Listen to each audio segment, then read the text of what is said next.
kasus yang sedang ditangani oleh Satreskrim Polres Asmat, yaitu kasus penganiayaan yang terjadi pada hari Kamis tanggal 2 April 2020 sekitar pukul 6. Baik, untuk teman-teman media dari mana saja? Ada ya? Baik, ya, jadi perlu kami sampaikan bahwa teman-teman dari Reskrim sudah berhasil mengungkap kasus ini dan sudah berhasil menangkap pelakunya. Jadi mungkin bisa kami jelaskan bahwa kejadian ini terjadi pada tanggal 2 April atau hari Kamis tahun 2020 sekitar jam 06.00. Kasusnya adalah kasus penganiayaan. Korbannya itu atas nama saudara Muhammad Latif Rahan Yamtel. Beliau ini atau korban ini adalah seorang ustadz dan juga seorang guru agama. Kemudian untuk pelakunya sudah berhasil kami tangkap. Teman-teman dari Reskrim sudah berhasil menangkap pelakunya. Inisialnya adalah J. Inisialnya J. Kemudian perlu kami jelaskan bahwa kronologisnya tersangka J ini datang ke rumah korban saudara Muhammad Latif Rahan Yamtel. Dari rumahnya itu beliau atau tersangka ini sudah menyiapkan beberapa alat yang sudah berhasil juga diamankan, yaitu berupa balok kayu, kemudian juga membawa sebilah pisau ke rumah korban. Sampai di rumah korban, kemudian yang bersangkutan menyalakan air. Kemudian korban ini keluar dari rumahnya melihat ada pelaku di rumahnya. Kemudian pelaku ini langsung melakukan penganiayaan kepada korban. Penganiayaan yang dilakukan oleh pelaku kepada korban ini itu menggunakan balok kayu. Jadi sebanyak 4 kali melakukan pemukulan ke arah kepala dari korban. Kemudian selain dia melakukan penganiayaan, tersangka ini juga sempat mengeluarkan pisau.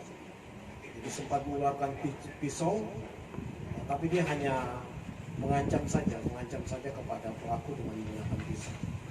Jadi alat yang digunakan untuk melakukan penganiayaan yaitu adalah sebilah kayu.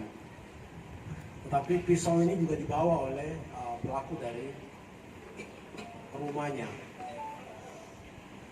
Kemudian untuk tindak lanjut sudah dilakukan pemeriksaan juga kepada saksi-saksi. Jadi saya sudah ada 3 orang saksi yang diperiksa, kemudian juga saksi pelapor dan juga tersangka.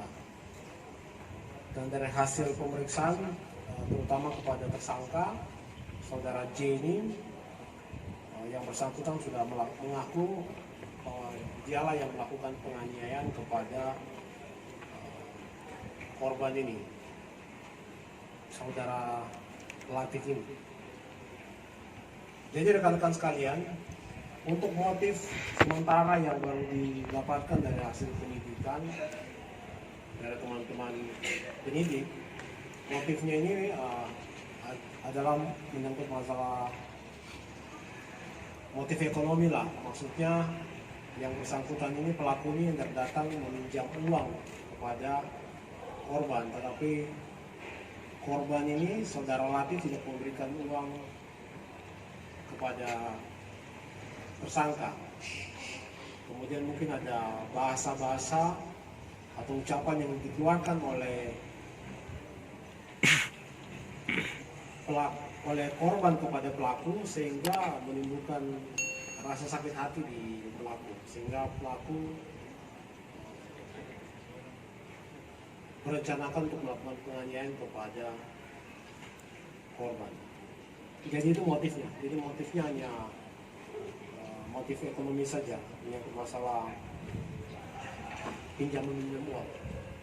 Kemudian untuk pasal yang kita terapkan kepada tersangka sementara yaitu pasal 353 ayat 1, subsidiar pasal 351 ayat 1. Ya, jadi kenapa kita menggunakan pasal ini?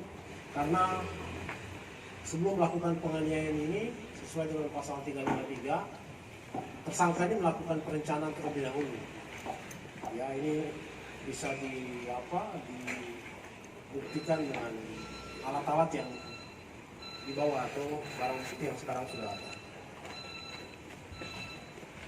Ya, ancaman pidana dari pasal yang kita terapkan yaitu ancamannya 4 tahun.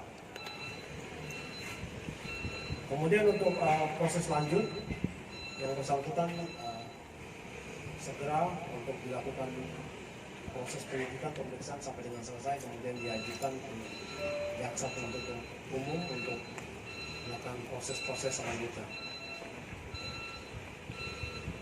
Ya, itu mungkin yang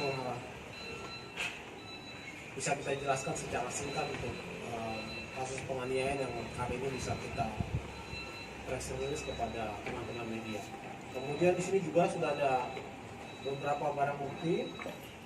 Ya, ini barang bukti kayu yang sudah juga disita oleh teman-teman penyidik. Inilah yang digunakan untuk melakukan pemukulan kepada atau penganiayaan kepada korban. Ya, ini kayu yang digunakan. Kemudian ini sebilah pisau yang dibawa oleh tersangka C. Ya, kemudian masih ada lagi yang belum disita, mungkin baju dari korban. Nanti akan melakukan penyitaan lagi kepada baju yang digunakan oleh korban. Baik, teman-teman media, harus melakukan pengobatan lebih lanjut, jadi beliau ini sudah berangkat ke Timika. Tapi nanti teman-teman penyidik akan koordinasi ke korban untuk menyita pakaian yang digunakan pada saat kejadian. Ya, mungkin ada bekas lumuran darah atau apa. Nanti ini koordinasi ke korban dan juga keluarga korban untuk menyita lebih lanjut pakaian yang digunakan. Jadi untuk barang bukti untuk mengajukan ke penyidikan sudah cukup. Kurang lebihnya ada CCTV, pisau, keterangan saksi, baloknya keterangan pelaku. Yang disampaikan sama Pak Kapolres tadi masalah barang bukti baju itu untuk pelengkap, untuk ini penambah. Kemarin kami sudah sampaikan ke keluarga, katanya ada di rumah, cuma rumah masih dikunci. Karena mungkin Pak Ustadz mungkin merujukan ke Timika. Cuma nanti pasti kita akan minta. Jadi sebenarnya itu bukan kendala, cuma itu bukti pelengkap. Kalau untuk bukti sudah cukup, kita sudah ada keterangan saksi, pelaku, kemudian CCTV, bukti petunjuk, kemudian sama pisau sama balok. Jadi kalau secara ini sudah memenuhi unsur-unsur, jadi kita terapkannya pasalnya kita sangkakan 353 ayat 1, subsidiar 351 ayat 1. Jadi ancaman hukumannya 4 tahun. Jadi itu. Jadi nanti perkembangan penyidikan pasti akan kami tembuskan ke keluarga, yaitu berupa SP2HP, siapa menyidiknya, nanti kita juga teruskan siapa nanti proses-proses perkembangannya sampai mana pasti kita akan sampaikan ke keluarga. Itu biar keluarga juga bisa memonitor perkembangan penyidikan yang ini sedang kami tangani. Oke, siap. Cukup, Pak.